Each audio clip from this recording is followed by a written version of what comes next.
Hello guys, welcome to Lodha classes. आज हम पढ़ रहे हैं क्लास 10th का मैथ्स अध्याय 3। टॉपिक का नाम है दो चर वाले रैखिक समीकरण युग्म। तो आइए हम सबसे पहले ये समझते हैं चर क्या होता है और रैखिक समीकरण क्या होता है, समीकरण का युग्म क्या होता है। तो चलिए चलते हैं अगले पेज पर। तो यहाँ पर हमें सबसे पहले ये जानना है चर क्या होता है। चर क्या होता है?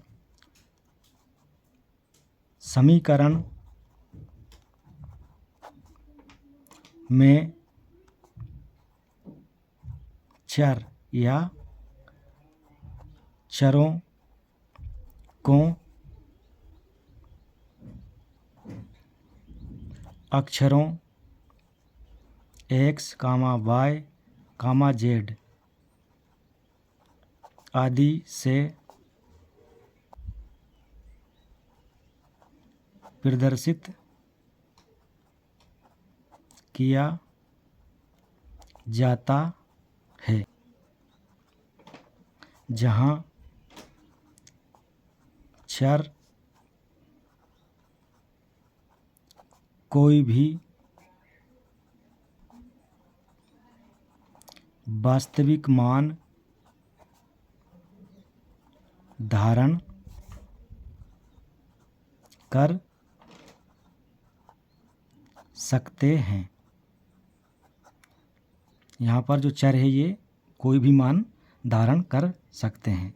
और एक चीज़ और है, चरों को इनके अलावा भी हम अन्य अक्षरों से प्रदर्शित कर सकते हैं, एक्स वाई जेड के अलावा भी, जैसे आपका आर एस टी यू भी डब्ल्यू है ना, इस प्रकार से। लेकिन परंपरा रही है कि अधिकतर चरों को एक्स वाई और जेड इन तीनों अक्षरों से ही प्रकट करते हैं या प्रदर्शित करते हैं।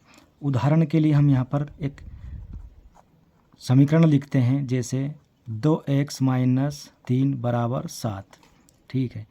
अब यहाँ जो चर x है इसका मान हमें पता नहीं है, तो चलिए इसको हल करते हैं हम। तो 2x ऐसा कैसा रहेगा, इधर ये 7 ऐसा ही रहेगा, ये -3 इधर आके हो जाएगा +3। तो यहाँ से हमको क्या मिलेगा, 2x = 7 और 3 10। तो x = 10/2, ये गुना में है, 2 बटे में पहुँच जाएगा, 2 पंजे 10 कट गया। तो जो चर x है इसका मान हमको यहाँ पर कितना मिल गया, 5, जो कि एक वास्तविक संख्या है। तो इस प्रकार से समीकरण में जो चर होता है वह कोई भी वास्तविक मान धारण कर सकते हैं। अब देखिए समीकरण क्या होता है। समीकरण या इक्वेशन किसे कहते हैं, यहाँ लिखेंगे हम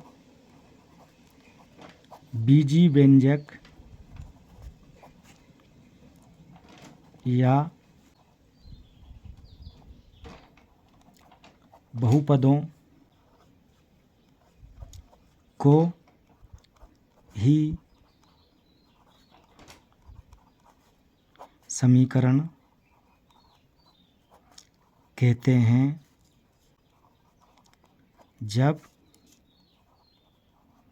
उन्हें शून्य के बराबर रखते हैं। अब एक चीज़ और है, यहाँ पर बहुपद की जो घात होती है वह हमेशा पूर्ण संख्या होती है, पूर्णांक होती है, लेकिन समीकरण की घात जो है वास्तविक संख्या होती है। जरूरी नहीं है कि समीकरण की घात पूर्ण संख्या ही हो, कुछ भी हो सकती है वास्तविक संख्याओं में से। ठीक है। तो आपने पिछले अध्याय में बहुत सारे बहुपद देखे थे, जैसे x + 1 एक बहुपद है, यदि हम इसको बराबर 0 लिख दें तो ये समीकरण बन गया। ठीक है। दूसरा देखिए, x + √2 एक बहुपद है, बराबर 0 कर देंगे, समीकरण बन गया। इसी प्रकार ये x² + 2x - 3 एक बहुपद है, ये यदि हम बराबर 0 लिख दें तो ये भी क्या बन गया, एक आपका समीकरण बन गया। मान लीजिए √2 y + √3 एक बहुपद है। ठीक, बराबर 0 लिख दें तो ये क्या बन जाएगा, ये बन जाएगा एक समीकरण। इसी प्रकार अगला देखिए आप, यहाँ पर लिख दें हम 3x - 2 बहुपद है, बराबर करके 0 कर दें तो समीकरण बन गया ये। और देखिए इधर यदि x square plus y minus 6 लिखा हुआ है, ये एक बहुपद है, यदि हम इसको बराबर के इधर 0 लगा दें तो ये भी एक समीकरण बन गया है। ठीक है, और भी उदाहरण देखिए आप समीकरण के, जैसे मान लीजिए x square plus y square minus 16 लिखा हुआ है, बराबर करके 0 लिख दें तो ये भी क्या हो जाएगा, आपका एक समीकरण बन जाएगा। और देखिए 2x माइनस 4 माइनस √3 बाय, ये क्या है, बहुपद है, यदि बराबर करके 0 लिख दें तो ये भी बन गया आपका एक समीकरण। इसी प्रकार मान लीजिए एक्स स्क्वायर है, ये भी एक बहुपद है, बराबर करके 0 लिख दें तो समीकरण बन गया। मान लीजिए एक्स प्लस 1/x, यदि बराबर करके 0 लिख दें तो ये भी एक समीकरण बन गया।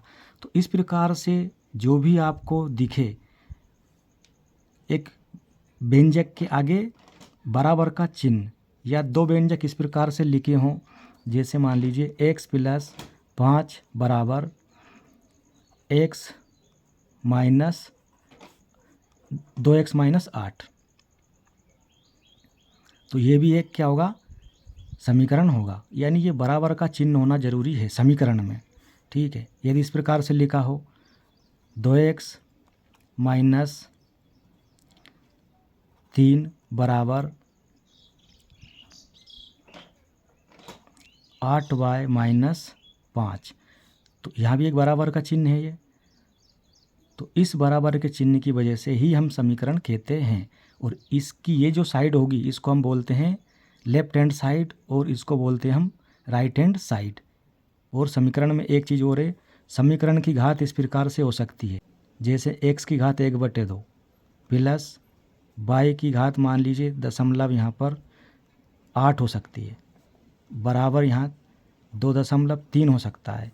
तो इस प्रकार से जो भी दिखे ये सब क्या है, समीकरण, क्योंकि यहाँ बराबर लगा है, ये बराबर का चिन्ह होना जरूरी है। और यदि इसको इस पार ले आए हम तो ये क्या हो जाएगा, x की घात 1/2 प्लस y की घात 0.8 माइनस 2.3। तो इस प्रकार से देखो, बराबर के आगे कोई संख्या हो या बराबर के आगे 0 हो, तब भी हम बीजी व्यंजकों या बहुपदों को हम समीकरण कहते हैं। चलिए अब देखते हैं हम रैखिक समीकरण क्या होता है। रैखिक समीकरण या लीनियर इक्वेशन किसे कहते हैं, यहाँ लिखेंगे हम, जब समीकरण में दिए गए चरों की घात या अधिकतम घात कह सकते हैं, अधिकतम घात 1 हो, तब ऐसे समीकरणों को रैखिक समीकरण कहते हैं। ठीक है, जहाँ पर चर की घात कितनी हो, 1 हो। उदाहरण के लिए x प्लस 1 बराबर 0, तो यहाँ चर x है, इसकी घात कितनी है, 1 है। दूसरा देखिए x प्लस √2, चर की घात कितनी है, 1, यहाँ जब कुछ नहीं होता है तो घात 1 होती है, देखो यहाँ कुछ नहीं लिखा है तो घात 1 है, बराबर 0, तो ये भी एक रैखिक समीकरण है। x प्लस y बराबर 0, तो देखो यहाँ चर x की घात 1 है और चर y की घात भी 1 है, तो ये भी एक रैखिक समीकरण है। मान लीजिए y बराबर 2x, तो ये भी आपका एक रैखिक समीकरण है, क्योंकि दोनों चरों की घात कितनी है, 1 है। 2x प्लस 3y बराबर 6, यहाँ भी एक रैखिक समीकरण का ही उदाहरण है, क्योंकि चरों की घात कितनी है, 1 है। x plus y plus z बराबर 5, ये भी एक रैखिक समीकरण है। ठीक है, क्योंकि तीनों चरों की घात कितनी है, 1 1 है। X square plus 2x minus 3 बराबर 0। क्या इसे हम रैखिक समीकरण कहेंगे? तो इसको हम रैखिक समीकरण नहीं कहेंगे। क्यों नहीं कहेंगे? क्योंकि यहाँ देखो चर की घात कितनी है? 2 है। ठीक, इसलिए हम इसको रैखिक समीकरण नहीं कहेंगे। तो ये ध्यान रखना है। इसी प्रकार x square plus y square minus 8 बराबर 0, यह भी आपका रैखिक समीकरण नहीं होगा, क्योंकि यहाँ घात कितनी है? 2 है। तो अधिकतम घात कितनी होना चाहिए रैखिक समीकरण होने के लिए? 1 होना चाहिए। जैसे इनमें है, इनमें है। ठीक है, इस प्रकार से दो चर वाले रैखिक समीकरण क्या होते हैं? तो जैसे कि इसके नाम से ही स्पष्ट हो रहा है कि यहाँ पर चर कितने होना चाहिए? 2 होना चाहिए। जैसे उदाहरण के लिए x प्लस वाई बराबर 7, तो यहाँ एक चर x हो गया, दूसरा चर y हो गया, तो इसे हम दो चर वाला रैखिक समीकरण कहेंगे। ठीक है, और घात 1 होना चाहिए रैखिक समीकरण के लिए, आप जानते हैं। अब देखो इधर, यदि मान लीजिए ऐसा लिखा हो x बराबर 3y, तो ये भी आपका दो चर वाला रैखिक समीकरण है, क्योंकि एक चर y है और दूसरा चर x है। अब ऐसा लिखा हो कहीं पे x प्लस वाई माइनस 8 बराबर 0, यह भी दो चर वाला एक रैखिक समीकरण है। अगला उदाहरण देखो, 2x माइनस 3y बराबर 16, यह भी रैखिक समीकरण का उदाहरण है। फिर यह भी रैखिक समीकरण का उदाहरण है, क्योंकि चर पर घात कितनी है? 1 है, इसलिए यह भी एक रैखिक समीकरण है। लेकिन यहाँ देखिए आप, चर पर घात 2 है, तो यह आपका रैखिक समीकरण नहीं है। यहाँ भी चर पर घात कितनी है? 2 है, तो यह भी आपका रैखिक समीकरण नहीं है। ये देखो यहाँ पर चर पर घात कितनी है? 2, तो यह भी आपका रैखिक समीकरण नहीं है। अब फाइनली हम यहाँ पर ये कह सकते हैं, अतः दो चर वाले रैखिक समीकरणों को ax plus B Y plus C बराबर 0 के रूप में व्यक्त करते हैं, जहाँ पर a और b 0 के बराबर नहीं हो सकते। जो x का गुणांक है और y का गुणांक है, ये दोनों 0 नहीं हो सकते, ये 0 हो सकता है। इस अध्याय में हमें दो चर वाले रैखिक समीकरण का युग्म के बारे में पढ़ना है। तो युग्म का मतलब होता है जोड़ा, हिंदी में इसे बोलते हैं जोड़ा। जैसे दो बैल होते हैं, दोनों को मिलाकर एक जोड़ा बनता है, इंग्लिश में बोलते हैं पेयर। ठीक है, तो यहाँ पर देखो मैंने दो रैखिक समीकरण लिए हैं, एक है ये, दूसरा है ये। इसको नाम दिया 1, इसको नाम दिया 2, इन्हें कहते हैं हम रैखिक समीकरणों का युग्म। इसी प्रकार देखो अगला समीकरण है हमारा 2x माइनस 3y माइनस 8 बराबर 0, समीकरण 1, और दूसरा है x माइनस वाई प्लस 6 बराबर 0, समीकरण नंबर 2। तो इन दोनों को भी हम क्या कहते हैं? रैखिक समीकरणों का एक युग्म। ठीक है, अब चलिए रैखिक समीकरणों को हल करने के लिए इस अध्याय में हमें कौन कौन सी विधियों का अध्ययन करना है या पढ़ना है, उनके बारे में जानते हैं। आइए देखते हैं हम यहाँ पर दो चर वाले रैखिक समीकरण युग्मों को हल करने के लिए कौन कौन सी विधियों का उपयोग करेंगे। सबसे पहली इसमें ग्राफी विधि, दूसरी है इसमें बीजगणितीय विधि, और बीजगणितीय विधि के अंतर्गत आती है आपकी प्रतिस्थापन विधि, दूसरी है विलोपन विधि, और तीसरी है वज्रगुणन विधि। इस चैप्टर में हम मुख्य रूप से ग्राफी विधि, प्रतिस्थापन विधि और विलोपन विधि, इन तीनों विधियों का ही उपयोग करेंगे या इनको ही हम हल करेंगे। तो सबसे पहले आइए हम जानते हैं ग्राफी विधि को कैसे हल करते हैं। ग्राफी विधि में हमें रैखिक समीकरणों का एक युग्म इस प्रकार से दिया रहेगा। ठीक है, तो इसको हम समीकरण नंबर 1 नाम देंगे, इसको हम समीकरण नंबर 2 नाम देंगे। अब इन पर विचार करना है हमें कि ये संगत है या असंगत है। यदि ये संगत होगा तो इसका ग्राफ बनेगा और इसके कितने हल होंगे, ये सारी चीज़ें हम देखेंगे। तो यहाँ पर ये a1 b1 c1 और a2 b2 c2, इनको हम अनुपात के रूप में लिखेंगे। जैसे a1 बटे a2 बराबर b1 बटे b2 लिख लिया। अब यदि ये दोनों बराबर नहीं होंगे इनके मान, तो समीकरण कहेंगे हम कैसा है? समीकरण संगत है, संगत है। और रेखाएं जो ग्राफ में बनेगी वो एक दूसरे को प्रतिच्छेद करेंगी, यानी काटेंगी, प्रतिच्छेद करेंगी। रेखाएं प्रतिच्छेद करेंगी किसी बिंदु पर, ग्राफ में एक दूसरे को ये काटेंगी। और इसके कितने हल होंगे? तो इसका केवल और केवल एक हल होगा, केवल एक हल होगा, अद्वितीय हल कहते हैं जिसको, ठीक है, एक हल होगा बस। दूसरी कंडीशन क्या होगी? यदि मान लीजिए A1/A2 बराबर हो B1/B2 बराबर हो C1/C2, तीनों अनुपात का मान यदि बराबर आता है, तब क्या होगा? समीकरण संगत है। लेकिन रेखाएं कैसी होंगी? रेखाएं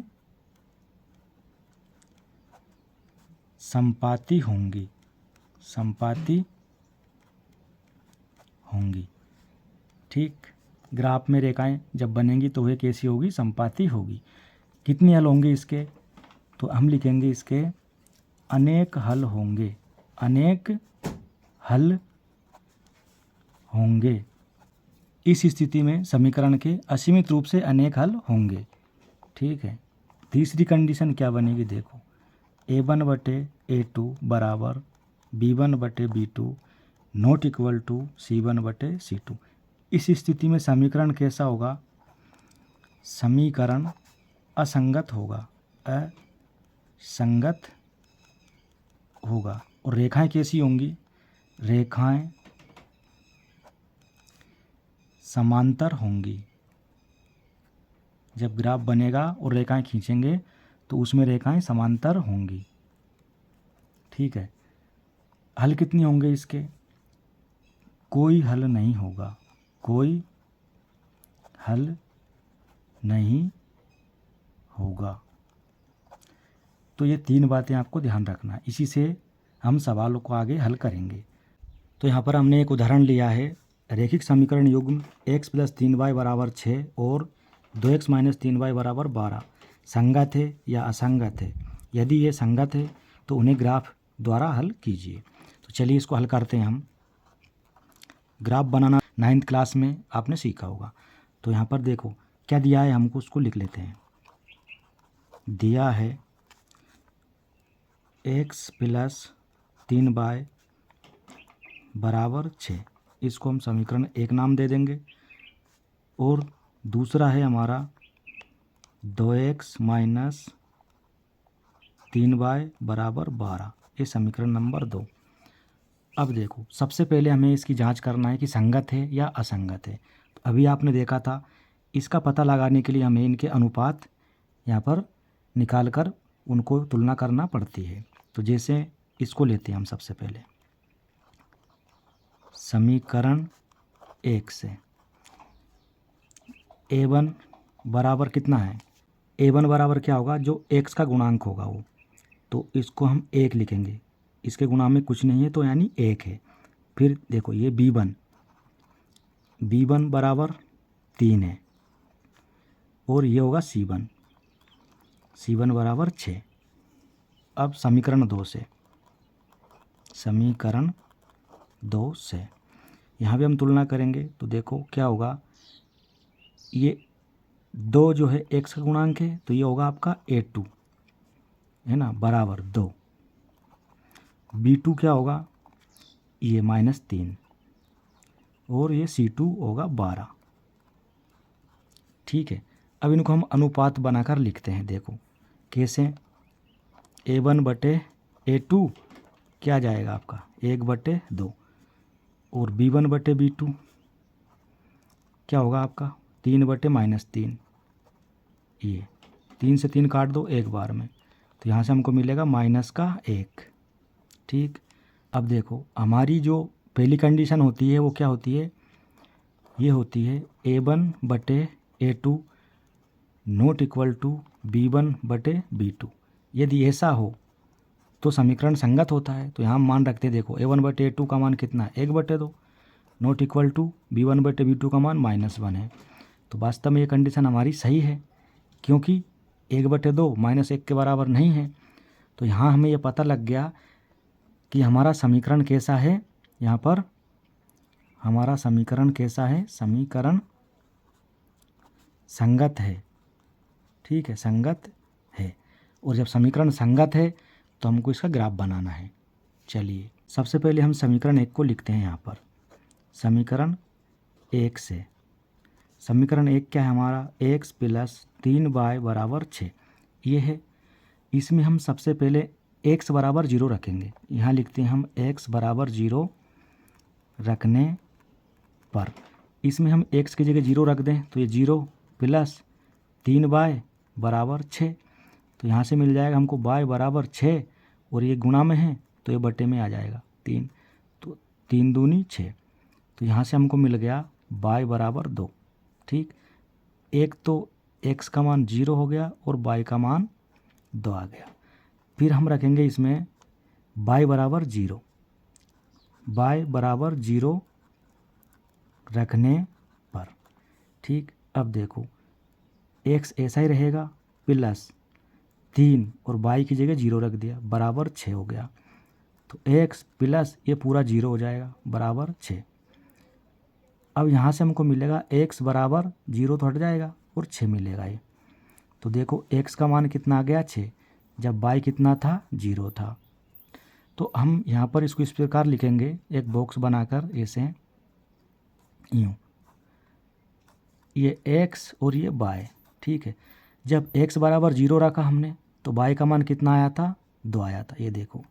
और जब y = 0 रखा हमने यहाँ पर देखो तो x का मान कितना आया, 6 आया ये। तो ये आ गया हमारा समीकरण 1 का निर्देशांक x और y के। अब इसी प्रकार समीकरण 2 के निकालेंगे हम। समीकरण 2 से, समीकरण 2 क्या है हमारा, 2x - 3y = 12। इसमें सबसे पहले हम x = 0 रखेंगे, ठीक है, रखने पर तो हमको क्या मिलेगा, देखो 2 को ये 0 रख दिया, -3y = 12, तो ये पूरा 0 हो जाएगा, -3y = 12। अब देखो यहाँ से क्या मिलेगा, y = 12 बटे में ये -3, 3 से काट दो, 3 चौकी 12, तो y बराबर हमको क्या मिलेगा, -4। ये जब x का मान कितना है, 0 है तब। दूसरी बार क्या करना है हमको, देखो y = 0 रखने पर, y = 0 रखेंगे तो क्या होगा, 2x - 3 और ये 0 यहाँ पर y की जगह बराबर 12। तो ये देखो क्या हो जाएगा, 2x बराबर ये पूरा 0 हो जाएगा, ये 12, x बराबर 12/2, 2 से काट दो, 6 आ गया। तो x बराबर क्या हो जाएगा यहाँ पर, 6। तो हमें x का मान कितना मिला, 6, जब y का मान कितना था, 0। ये इसको भी हम यहाँ पर एक ये बॉक्स बनाएंगे इस प्रकार से और लिख देंगे यहाँ पर, ये देखो x और ये y। अब जब x = 0 रखा था तो y बराबर कितना आया था, -4 ये। और जब y = 0 रखा तो x का मान कितना आया था, 6, उसको यहाँ लिख देंगे हम, ठीक है। ये समीकरण 2 के निर्देशांक है। और समीकरण 1 के निर्देशांक जो आए थे उनको हम यहाँ पर लिख रहे हैं। देखो ये x और ये y, x का मान 0 था तब y का मान कितना आया था, 2, और y का मान 0 था तब x का मान आया था 6। ये समीकरण 1 के निर्देशांक है। अब हम बनाते हैं ग्राफ। तो इसको हम मान लेते हैं ये x अक्ष है, ठीक, और इसको हम मान लेते हैं ये हमारी y अक्ष है धनात्मक, और ये आपका 0 है। इधर जाएंगे सारे मान धनात्मक होंगे ये, ठीक है।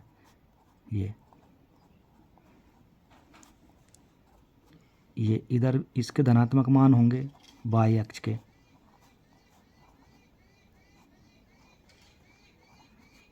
इधर वाले x अक्ष के ऋणात्मक मान होंगे ये, और ये चलता ही चला जाएगा इस प्रकार से इधर ऐसे। अब इधर जो होंगे y अक्ष के ऋणात्मक मान होंगे ये सारे, ये और ये नीचे तक।